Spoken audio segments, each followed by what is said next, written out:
నమ్మని వారిని సైతం వదలక నడిపిన నీ చేయి నాకు అందించవ సాయి. నవ్విన వారికి సైతం వరములు కురిపించావోయి, నాపై అలకెందుకు సాయి.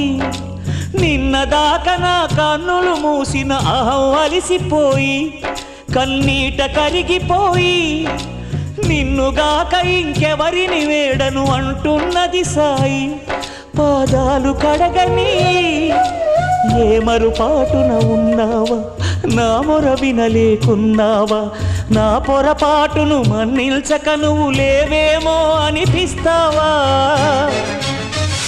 తలుంచే తలపు చాలని క్షణంలో కరుగుతానని, జయిస్తే మాయ ప్రశ్నని జవాబై దొరుకుతానని నువ్వే అన్నావని బాబా.